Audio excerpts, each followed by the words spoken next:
Graça e paz, seja bem-vindo a mais uma aula da EBD da IBMA. Meu nome é Herberson e eu vou ministrar agora a nossa lição número 6. Nós estamos estudando a revista aí da editora Cristã Evangélica, seguindo a ordem das cartas de Paulo, e estamos agora na carta de Paulo aos Tessalonicenses. Vamos estudar estas duas cartas, são ensinamentos maravilhosos para nós, cristãos da atualidade, porque Paulo escreveu para a igreja primitiva. No entanto, o que Paulo escreve é para os dias de hoje também, serve para nós. E o objetivo aqui é nós pegarmos o texto bíblico, que foi escrito para aquela igreja, para aquela época, e trazer aqui o seu real significado e aplicações práticas para o nosso cotidiano, para a vida cristã, deste século que estamos vivendo. Sabemos que os tempos são difíceis, no entanto, a palavra de Deus traz conforto para nós e nos ensina como devemos viver diante de tanta dificuldade, de tanta perversidade também que a gente vê neste mundo. Bem, a lição número 6, que é a lição desta aula, ela traz como título uma chamada à pureza. Vamos estudar a primeira carta de Paulo aos Tessalonicenses, capítulo 4, do versículo 1 até o versículo 8. Você pode pegar a sua Bíblia e fazer esta leitura agora, fazer aí uma leitura detalhada. Eu não vou fazer esta leitura neste momento, porque a gente precisa ganhar um pouco de tempo no vídeo e durante a aula eu vou colocando os versículos e explicando, tá? Então você vai acompanhar aí o conteúdo também no slide que eu estou colocando aqui ao lado, você vai ver aí os versículos escritos. Eu vou conversar com o pessoal que posta o vídeo para ver a possibilidade de postar o conteúdo da revista e o slide para você que está assistindo, fazer o download e também aí usar em outro momento, dar uma lida em um outro momento, se aprofundar mais neste conteúdo. Então, vamos lá, vamos ver aqui o versículo-chave. O versículo-chave não se encontra em Tessalonicenses, se encontra em Coríntios, mas é um versículo que vai também falar deste mesmo tema. Fala assim, amados, visto que temos essas promessas, purifiquemo-nos de tudo que contamina o corpo e o espírito, aperfeiçoando a santidade no temor de Deus. 2 Coríntios 7:1. Então, Paulo escrevendo aqui também para uma outra igreja, a igreja de Corinto, Paulo trata deste mesmo tema, a questão da pureza sexual, a pureza. Quando ele fala do corpo, ele geralmente está falando da questão da sexualidade. A gente vai falar disso aqui nessa aula, vamos falar também sobre sexo nesta aula. Tá? Vai entrar nessa questão aí da santidade, pureza do corpo e do espírito. Então a gente tem que purificar corpo, alma e espírito, aperfeiçoando a santidade no temor do Senhor. Então nós, como cristãos, temos que estar sempre nos aperfeiçoando, melhorando cada dia mais. O alvo da lição diz o seguinte: você será desafiado a viver de acordo com o chamado de Deus para a santificação, com ênfase especial na pureza. Então a gente observa aqui que a nossa lição tem como principal objetivo desafiar você a viver uma vida diferenciada. Desafiar você para que você reconheça que o seu chamado foi um chamado para a santificação, um chamado voltado para purificar, tirar tudo que vem contaminar nossa vida com o pecado. A gente sabe que é muito difícil, as tentações são grandes aqui neste mundo. Enquanto nós estivermos aqui, vamos passar por tentações, dificuldades, vamos ainda pecar. Isso vai acontecer com a vida do cristão. No entanto, a gente sabe que nós temos Cristo que morreu por nós na cruz do Calvário, para perdoar os nossos pecados. Nós temos o Espírito Santo que habita dentro de nós, que nos fortalece para que nós possamos continuar esta caminhada. Então vamos lá. Aqui na nossa introdução diz o seguinte: na lição passada, notamos que Paulo orava para que os crentes pudessem crescer no amor e em santidade. Então a lição anterior, que foi aí capítulo 3, de 12 ao 13, o finalzinho do capítulo 3 aí, a gente vê Paulo falando disso, né? Que ele fala assim, ó, que o Senhor vos aumente, faça crescer em amor, né, uns para com os outros. Então a gente tem que entender esse contexto. Paulo está falando de amor, de crescimento na vida espiritual. E isso já prepara o seu caminho para o ensino sobre ambos, né? No caso, crescer no amor e em santidade. É que Paulo vai falar mais adiante desses temas. Então aqui já vai preparando para isso. Hoje a lição é sobre nossa santidade, uma doutrina negligenciada em muitos púlpitos. É tão importante aprender que a nova vida em Cristo deve ser santa, uma vida que deseja agradar a Deus. Então falar de santidade é falar de vida prática do cristão, no dia a dia, no cotidiano, não é só na igreja. Tá? Então, santidade não está relacionado à adoração. Porque a gente fala assim de adoração, apesar de que a adoração é algo que a gente tem que fazer o tempo todo, muitas vezes o tema adoração a gente se restringe mais na igreja, né? Muita gente pensa nisso. Mas quando fala de santidade, realmente o que vem em mente, pelo menos comigo, é o cotidiano. Tá? Quando eu falo de santidade, é a minha relação, né, com as questões da sociedade, do dia a dia, as tentações, a questão das amizades e de tudo que envolve o nosso cotidiano. Então é um tema, realmente o tema de santidade é um tema muito voltado para a prática da vida cristã. Sabe por quê? Porque a palavra santo significa separado. Então nós somos santos porque somos separados para viver somente para Deus. Tá? Então, a gente tem que entender que quando fala de santidade, fala de separação do pecado. Tá? O cristão ele abandona o pecado e agora ele vive para agradar a Deus, que é o que vai falar aqui nesta lição. Então, o primeiro tópico é como agradar a Deus. Justamente aí é o propósito de todo que quer viver uma vida santificada, agradar a Deus. Então, a gente vai ver que, eu vou até falar, né, aqui nesse tópico que existe a possibilidade da pessoa ser obediente e não agradar a Deus. Existe? Sim, existe. Tem gente que obedece, mas não agrada. Vamos entender isso. O segundo tópico, uma bênção chamada sexo. A gente vai entrar na questão da sexualidade, tanto no mundo antigo, né, da época de Paulo, quanto nos dias atuais. E o terceiro tópico, como exercer a autodisciplina, né, falando aqui de uma questão mais prática, como que a gente vai lidar com essa situação de tentação e tudo mais, principalmente na área sexual, aqui no tópico 3.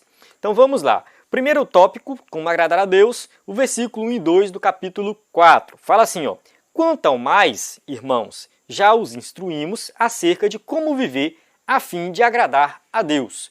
Então Paulo está falando aqui que ele já passou instruções, tanto de forma oral, porque Paulo foi lá, conversou, pregou, Paulo fundou esta igreja, então eles recebiam o ensinamento dos apóstolos, né? Mas também Paulo escreveu para lá. Então na carta Paulo vai falando também como eles devem agradar a Deus. Então agradar a Deus é algo que a gente tem que fazer o tempo todo. E como eu citei anteriormente, existe a possibilidade da pessoa não ser obediente e ao mesmo tempo não agradar a Deus. Como assim? Vamos para a parábola do filho pródigo. Tá? O filho pródigo, aquele mais novo, foi o que saiu de casa. Tá? Então ele sai de casa, só que o mais velho fica em casa. Quando a gente lê esta parábola, pelo seu contexto, a gente observa que aquele filho mais velho que ficou em casa, ele não tinha comunhão com o pai. Então ele era obediente, ficou em casa, né, obedecendo às ordens do pai, mas ele parece que não tinha muita comunhão, tanto que quando seu irmão retorna, ele não fica feliz, ele não se alegra, então ele tem uma atitude muito egoísta. Então parece que aqui a gente tem alguém que é obediente, mas não agrada. Por quê? Porque não tem comunhão. Então a gente tem que ter comunhão com Deus. Tá? Eu obedeço a Deus, eu vou à igreja, eu sigo todas as regras, mas não tem prazer em estar na presença de Deus. Então como que você vai agradar a Deus desta forma? A gente tem também o exemplo de Jonas na Bíblia, né, que até obedeceu a Deus, de início ali não foi, mas Deus fez ele ir pregar em Nínive, chegou lá, pregou, mas depois ele saiu e ficou lá emburrado. A gente vê também mais uma pessoa que até obedeceu, né, obedeceu de maneira meio forçada, mas obedeceu, mas no final das contas parece que não se alegrou com o fato de Deus ter salvado aquelas pessoas. Então alguém que era obediente, mas também não agradava a Deus. Tá? Então a gente tem que viver de maneira que agrade a Deus, né? Como viver a fim de agradar a Deus? É se deleitar na presença de Deus, né? Ter prazer nas coisas de Deus, se alegrar com as coisas de Deus. Jesus agradava ao Pai, ele fala assim, eu faço sempre o que lhe agrada, João 8:29. Então Jesus, ele tinha um propósito, ele tinha uma missão, ele cumpriu essa missão, ele foi obediente, mas ele tinha comunhão com o Pai, claro, plena, porque ele faz parte da Trindade, Jesus também é divino, e aí ele agrada o Pai. Né? Paulo também declarou o seu propósito de agradar a Deus e não aos homens. Ele fala assim, ó, acaso busco eu agora a aprovação dos homens ou de Deus? Ou estou tentando agradar a homens? Se eu estivesse procurando agradar homens, não seria servo de Cristo. Gálatas 1:10. Já observa que Paulo falando que ele tem como principal objetivo, propósito de vida, de agradar a Deus e não agradar aos homens. Por isso que quando Paulo pregava, ele falava coisas que as pessoas se ofendiam, as pessoas não gostavam. Paulo era espancado, era apedrejado, era açoitado, era preso, porque o que Paulo pregava, o evangelho que Paulo pregava, ofendia algumas pessoas. Mas ele falava, gente, eu não posso falar diferente, porque o meu objetivo não é agradar o homem, mas agradar a Deus. Tá? Então, aqui fica também a dica para quem quer pregar e ensinar, ensine aquilo que Deus colocou no seu coração e não se preocupe se você vai ofender alguém, né, no sentido, não assim, ofender quando eu digo quando a gente aponta o pecado, aponta o erro, né? Então tem gente que se ofende quando prega na igreja sobre adultério. Então o pastor chega lá e fala sobre adultério porque ela sai ofendido da igreja. Por quê? Porque ele é um adúltero. Tá? E o pastor não pode deixar de pregar sobre adultério porque tem alguém que, né, é um adúltero e quem sabe dá até um dízimo bom. Então acontece muito disso, porque às vezes o pastor tem medo de pregar algum tipo de tema porque alguém da igreja, dá um dízimo bom, pratica aquele pecado e se ele falar vai ofender aquela pessoa. Eu já recebi mensagens de pessoas assim, né, um pastor entrou em contato comigo e pedindo ajuda porque ele assumiu uma igreja que tinha uma família muito rica naquela igreja, que era dono de motéis, eles tinham vários motéis, uma rede de motéis, né, e eles viviam uma vida totalmente errada, prostituíam, eram adúlteros, e esse pastor, assim que ele assumiu a igreja, ele recebeu uma proposta dessa família de um carro, no valor de R$35 mil, para que ele não pregasse sobre prostituição, adultério, sobre essas coisas. Tá? Então ele recebeu isso foi real, um caso real. Então este pastor estava muito preocupado, sem saber o que fazer. Eu recusei, claro, de fato eu recusei, mas eles estão insistindo muito e eu tenho até medo do que pode acontecer, porque o pastor anterior aceitava. Então olha só, um pastor que aceitava dinheiro para não pregar algumas coisas porque queria agradar aos homens e não a Deus. Então, infelizmente, isso acontece em algumas igrejas, em alguns lugares, mas não deve ser assim. O cristão, em todos os aspectos, na liderança, em tudo na vida, deve viver pensando em agradar a Deus e não aos homens. 1.2, a autoridade apostólica em relação às instruções éticas. Paulo fala assim, ó, no versículo 2 do capítulo 4. Pois vocês conhecem os mandamentos que lhes demos pela autoridade do Senhor Jesus. Paulo, ele era um apóstolo de Jesus Cristo. Ele foi enviado pelo próprio Cristo. Depois que Jesus ressuscitou, Paulo viu Jesus. Tá? Jesus apareceu para Paulo e instruiu Paulo e mandou Paulo pregar aos gentios. Então Paulo, ele tinha a autoridade do Senhor. Nos dias de hoje, quando tem na igreja alguém com o título de apóstolo, a gente tem que fazer um pouco de diferença aí, separar as coisas, que os apóstolos nos dias de hoje, eles não têm a mesma autoridade que os apóstolos lá da igreja primitiva.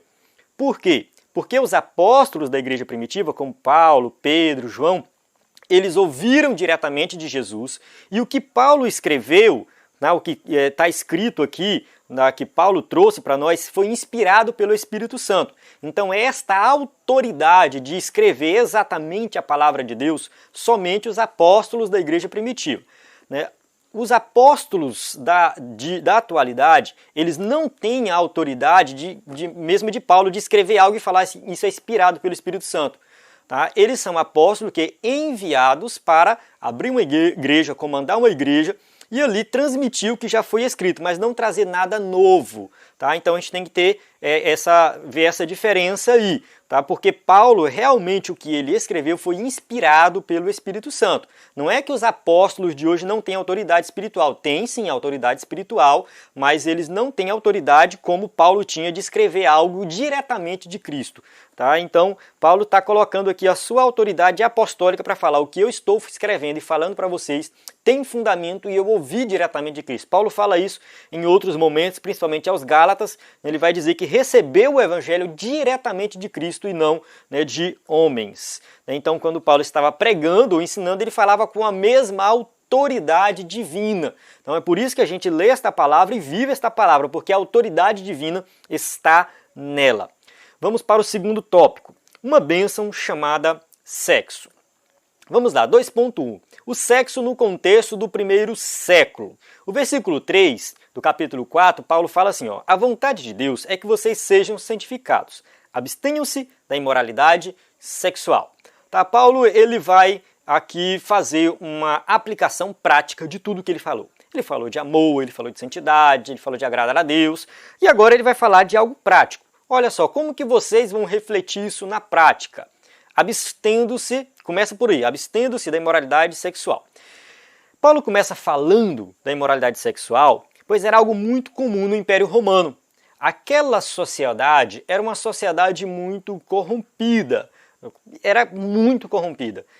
Dos imperadores romanos, quase todos, segundo eu vi no livro do Hernandes Dias Lopes, parece que só teve um que não foi homossexual. Todos os outros, além de casado e ter filho, eles também tinham práticas homossexuais.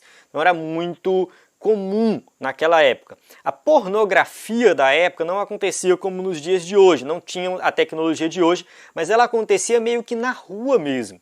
Tá? Se você assistir algum filme romano, que retrata o Império Romano, na verdade, melhor dizendo, né? Um filme que retrata o Império Romano de forma bem fiel, bem real, você vai observar que as pessoas tinham até relações sexuais no meio da rua.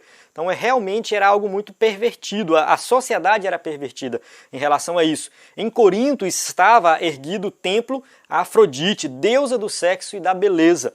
Suas sacerdotisas desciam à noite às ruas da cidade como prostitutas. Então a questão da sexualidade na época era complicado porque a gente tinha aí um meio que, assim, a religião da época era muito ligada à questão sexual.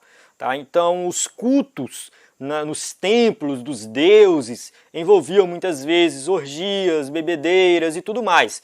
Tá? Os cultos geralmente voltavam-se muito para a questão sexual, porque eles entendiam, né, o paganismo da época entendia que o sexo era uma maneira de adorar os deuses deles.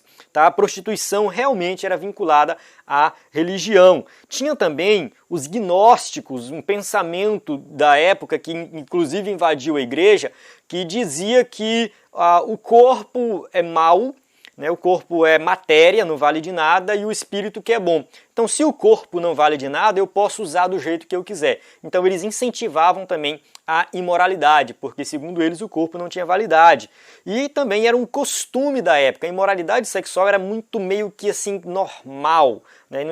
Claro que não é normal, mas para aquela cultura daquela época, era muito normal a imoralidade sexual, era muito comum um pai de família ter, né, prostitutas, ter amantes e tudo mais, e se envolvia também com as prostitutas que eram as sacerdotisas dos deuses da época. Então realmente era algo muito complicado, né? E aí Paulo tinha que tratar deste tema, Paulo tinha que falar deste tema, Paulo tinha que chegar lá e abordar sobre esse tema. Por isso que esse tema sexualidade, Paulo fala o tempo todo, quase todas as suas cartas, Paulo está tocando neste assunto, porque as pessoas que se convertiam, muitas vezes elas participavam dos cultos aos deuses. As pessoas que se convertiam, muitas vezes eram, por exemplo, homens que tinham amantes, e Paulo tinha que dar instrução, agora vocês se converteram, agora vocês têm que viver uma forma diferenciada, tem que santificar o corpo de vocês.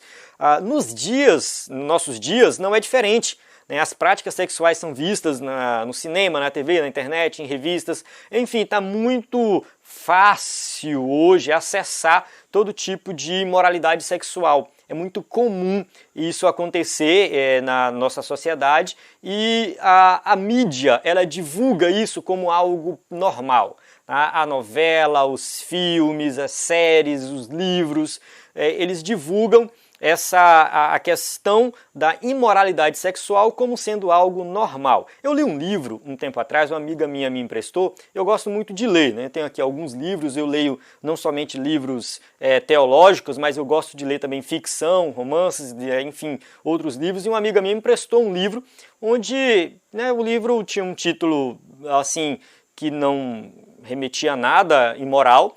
E eu li o livro. Quando eu terminei de ler, ela perguntou: o que tu achou? O livro, olha, eu gostei, mas tem algumas coisas aí que eu não recomendo uma garota, um adolescente, por exemplo, ler. No meu caso, eu li, né, e gostei da história, mas eu vi algumas coisas assim muito estranhas naquele livro. E ela foi e pegou o livro e depois ela veio comigo dizendo que queimou o livro juntamente com outros, porque aquele livro foi escrito por alguém que pratica bruxaria, meio que satanismo, enfim.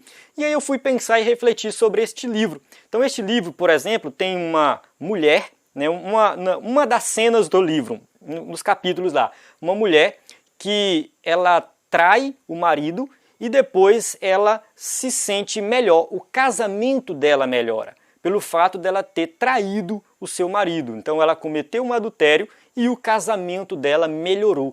Aí eu fiquei pensando, olha só que coisa sutil, né? O que este livro está ensinando, está incentivando.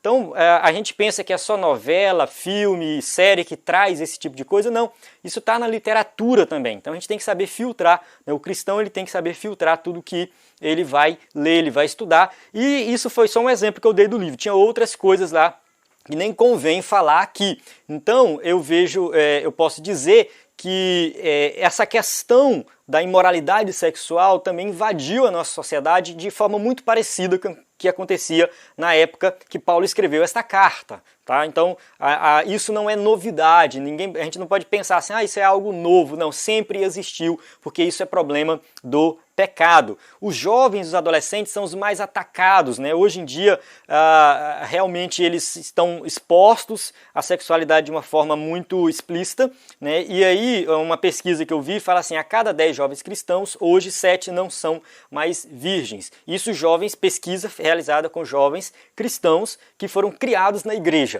Então a prática da imoralidade sexual dentro da igreja acontece muito também, a gente não pode fechar os olhos para isso, a gente tem que ensinar. Tá? Quem é pai, mãe, tem que ser muito aberto com os filhos e conversar sobre o assunto, porque se você não ensinar, o mundo vai ensinar, e ele vai aprender da forma errada. Tá? Então, no contexto atual, a gente tem que entender que a perversidade, a imoralidade sexual é algo muito forte, a mídia usa isso para ganhar dinheiro, para vender, e a gente tem que tomar muito cuidado com isso e prestar muita atenção com relação aos jovens. Aqui é uma classe, né, a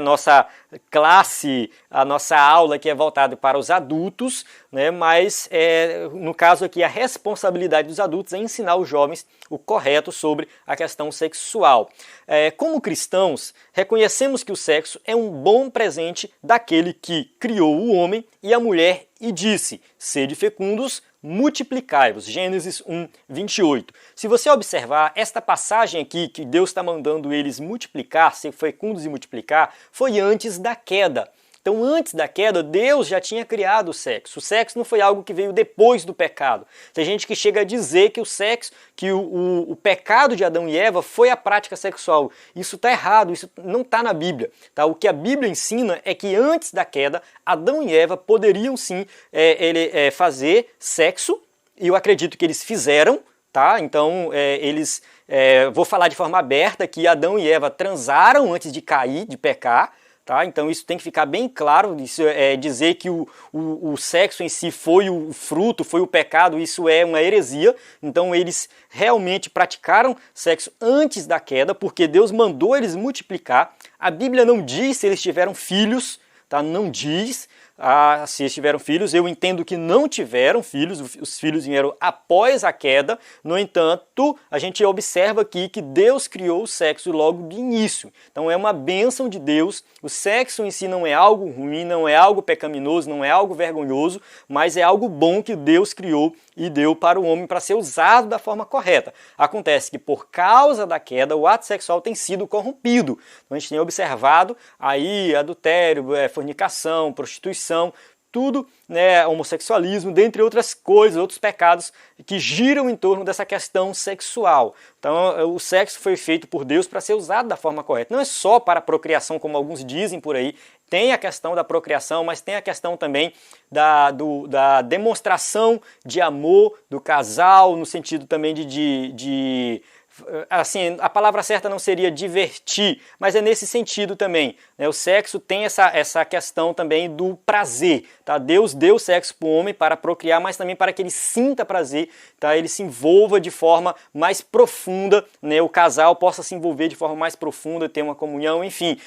O sexo envolve tudo isso, tá? Então, foi uma bênção de Deus, mas o pecado corrompeu a questão do sexo, né? E aí por isso que a gente vê muitas questões de pecados sexuais, né? Tanto fora da igreja quanto dentro da igreja. Mas isso é questão da corrupção por causa do pecado. Mas o sexo em si é algo muito bom que Deus criou. Deus, desde o Antigo Testamento, já tem alertado contra os pecados sexuais. Ele fala, né, o 7º mandamento, não adulterarás. Tá? Então essa palavra aqui, não adulterarás, ela é bem abrangente, né? Ela não fala só do adultério, no sentido de que o adultério é quando um casal, né, uma pessoa que é casada, trai o outro, mas envolve também sexo fora do casamento. Tá? Para os judeus da Antiga Aliança, né, no caso na Antiga Aliança, eles entendiam que o sexo antes do casamento era um pecado terrível. Tá? Entrava também no 7º mandamento. E Jesus, quando ele vai ensinar a lei para o povo, ele interpreta este mandamento de uma forma muito mais profunda. Ele fala assim, ó, mas eu lhes digo, qualquer que olhar para uma mulher para desejá-la, já cometeu adultério com ela no seu coração. Tá? Mateus 5:28, Jesus está aqui interpretando a lei. Né? Vocês viram o que diz na lei, que diz os antigos? Né? Não cometerás adultério. Então eles entendiam que bastava que o pecado morava no ato em si. E Jesus vai dizer que o pecado mora na intenção em si. Tá? Quando a pessoa tem a intenção, ela já cometeu o adultério no seu coração. Tá? Jesus está ensinando, e para quem diz aí que Jesus revogou a lei, eu não entendo bem assim. Do meu ponto de vista, Jesus estreitou um pouquinho mais. Ele complicou um pouquinho mais. Tá? Ele mostrou que o problema está no coração do homem. O desejo, só o desejo de praticar o pecado já faz dele um adúltero. Tá? Então Jesus ele vai dar essa instrução aí, nessa interpretação da lei, estreitando um pouco mais. Então aqui fica, aí, no caso a gente encerra o tópico 2, entendendo que o sexo é algo bom, que Deus criou, mas para ser usado da forma correta, e que por causa do pecado o mundo corrompeu aí a questão sexual. E aí a gente vai entrar agora para o 3º tópico, como exercer a autodisciplina. É uma questão mais prática, como que nós vamos vencer essa questão das tentações voltada principalmente para o lado sexual. 3.1 é vontade de Deus que você seja santificado. Primeira coisa aí, né, tá aí, 1 Tessalonicenses 4:3, parte A, a vontade de Deus é que vocês sejam santificados. Tá? Paulo, quando ele escreve aqui, ele fala assim, olha, Deus não quer que vocês vivam no pecado, Deus não quer que vocês, né, vivam nas dificuldades, Deus quer que vocês vivam o quê? Santificados, é isso que ele quer. O propósito divino é que vocês sejam santificados. Essa santificação, ela acontece pelo nosso próprio esforço de viver uma vida de santidade, mas também nós recebemos a ajuda do Espírito Santo. Então é algo que vai aqui, né, em conjunto, tá? Ao mesmo tempo que nós estamos nos santificando, o Espírito Santo também santifica a nossa vida. Nessa afirmação geral, Paulo mostra que Deus exige que vivamos uma vida totalmente separada do mundo e dos seus padrões. O que eu falei no começo, a palavra santo significa separado. Viver uma vida de santidade, ser santificado, é viver separado do mundo, desse mundo de pecado, né, e viver aí para agradar a Deus. Então a questão da santidade, né, tem a ver com o abandono do pecado, separar do mundo e viver de acordo com a palavra de Deus. Paulo, no fim da carta, explica quem faz essa obra maravilhosa de santificação em nossa vida. que o próprio Deus da paz os santifique inteiramente. Tá? 1 Tessalonicenses 5:23. Então, como eu falei, a santificação é algo que nós fazemos, mas que Deus também vai agir, o Espírito Santo vai agir. Então, que Deus nos santifique, que nós possamos ser santificados por Deus, que isso possa fazer parte das nossas orações, pedir para Deus santidade, para que nós possamos viver uma vida santa. 3.2. É vontade de Deus que você se abstenha da prostituição. Então aqui, 1 Tessalonicenses 4:3, parte B, abstenham-se da imoralidade sexual. A gente já leu o versículo anteriormente, mas reforçando aqui a palavra imoralidade sexual, do grego porneia, o termo se refere a todas as relações sexuais fora do casamento. Na verdade, essa palavra ela é bem completa. Geralmente, quando se trata de sexo fora do casamento, todo tipo de imoralidade sexual, pode ser pornografia, homossexualismo, sexo, enfim, de forma bem explícita, assim, de forma bem, pode-se dizer assim, geral, de forma bem geral mesmo, usa a palavra porneia. Quando fala do adultério, que é da pessoa casada, é moikeia. Tá? Então tem essa diferença do grego. Porneia, sexo mais de forma geral, e também para o caso de pessoas que não são casadas, e moikeia para o caso de pessoas que são casadas. Então, por isso que geralmente a palavra porneia é traduzida como imoralidade sexual, que aí coloca tudo dentro do mesmo pacote. Então, a condenação aqui, o que Paulo está falando é da imoralidade sexual como um todo. 3.3. 2 princípios que devem orientar o seu comportamento sexual. Então, o do 3.2 fica claro, abstenham-se da imoralidade sexual, ou seja, abstenham, vocês têm que tomar essa atitude de afastar todo tipo de imoralidade sexual. E aí, no 3.3, que está no versículo 4, aí, capítulo 4, versículo 4, cada um saiba controlar o próprio corpo de maneira santa e honrosa. Isso aqui, esse versículo, você pode ver, observar por aí várias traduções. Aqui nessa tradução, fala assim, cada um de vós saiba possuir o seu vaso em santificação e honra. Então aqui está falando, muitas vezes a palavra vaso é usada para se referir ao próprio corpo, Por isso que a NVI traduziu como corpo. Essa passagem, o que está no slide aqui é da NVI.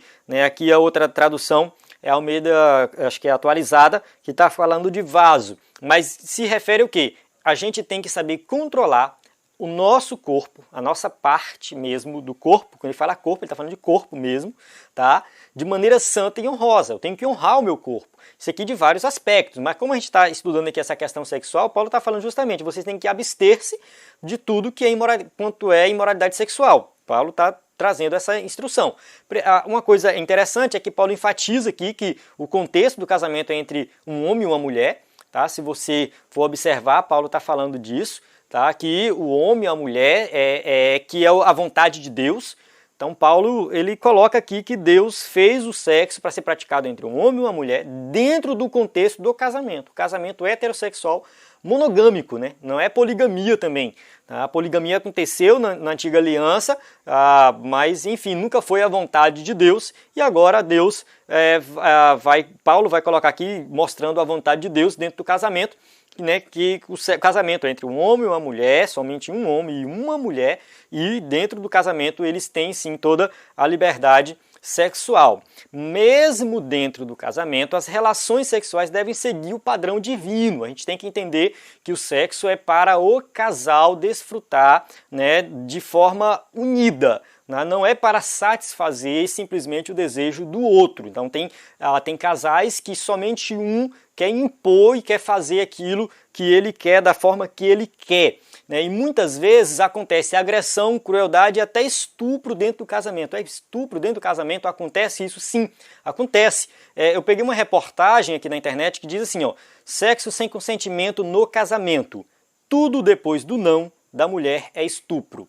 Olha só, infelizmente hoje tem acontecido muito uma imposição do marido, no caso do homem, dentro do casamento, com relação a alguma prática, enfim, dentro do sexo, eu não vou entrar em detalhes, e que a mulher diz não. Ou quem sabe a mulher não está com vontade ou não está nos dias bons e não quer. Ela fala não. E aí o homem impõe e fala assim, tem que ser do jeito que eu quero. Tá? Eu que dou a ordem, é eu que vou fazer, vai acontecer do jeito que eu quero. De um jeito ou de outro, a mulher não tem vontade aqui, quem manda sou eu. Tá? Então, acontece isso. No entanto, isso é entendido tanto dentro da Bíblia quanto fora da Bíblia na sociedade, que quando isso acontece, pode sim ser caracterizado como estupro dentro do casamento, mesmo dentro do casamento. Porque o sexo foi criado por Deus para ser praticado pelo casal, os dois, em união, não um impondo algo sobre o outro como se fosse superior, tivesse o domínio sobre o outro. Então aqui que fique bem claro isso. Tá? Deus vai condenar todo tipo de atitude de perversidade ou de agressão, crueldade em relação ao sexo, mesmo dentro do casamento. Então, mesmo dentro do casamento, o sexo tem que seguir os padrões divinos. Amém? Tá? Então, a gente chega aqui no final da nossa aula, então a gente chega na nossa conclusão. Eu recomendo depois você dar uma lida nessa passagem novamente, com mais calma, para entender melhor, tá? E a conclusão diz assim, ó, a chamada de Deus é para a santificação. Tá? E sede santos porque eu sou santo. 1 Pedro 1,16. Então Deus nos chamou para ser santo porque Ele é santo. A vontade de Deus é a nossa santificação, então nós somos chamados para ser santos. A vontade de Deus para a nossa vida é que nós sejamos santos. O Espírito de Deus é um Espírito Santo que é dado a todo o seu povo para fazê-lo santo. Tá? 2 Tessalonicenses 2,13. E o julgamento de Deus cairá sobre toda a impureza. O versículo 6 aí da passagem que a gente está estudando fala assim, ó, ninguém oprima ou engane a seu irmão em negócio algum, porque o Senhor é vingador de todas estas coisas, como também antes vô-lo dissemos e testificamos. Então qualquer tipo de opressão vai ser condenada na Bíblia, não importa que tipo de opressão, mesmo que seja relacionada à questão sexual, até dentro do casamento, se existir opressão, está existindo ali uma situação de pecado, tá, que tem que ser tratado, mas está dizendo que Deus ele vai punir. Tá? Deus é vingador de todas essas coisas. A pessoa pode falar assim, eu estou praticando algo que ninguém está vendo, então eu faço do jeito que eu quiser, mas Deus está vendo e Ele vai agir no momento certo. Amém? Então essa é a nossa conclusão. Eu espero que você tenha compreendido esta aula, tá? Que você possa aí meditar mais nessa palavra e colocar em prática o que foi ensinado aqui. Que você possa viver uma vida de santidade, peça para Deus, ore a Deus, para que você possa se santificar cada vez mais em todas as áreas da vida. A gente falou aqui mais da área sexual, porque é a passagem que a gente está estudando, mas você pode acompanhar as próximas aulas, que a gente vai continuar explicando aqui o capítulo 4, depois vai entrar no capítulo 5, você vai entender que Paulo está falando de santidade em vários aspectos da vida cristã. Então convido você a continuar assistindo as aulas da EBD, da IBMA. Graça e paz, até a próxima aula.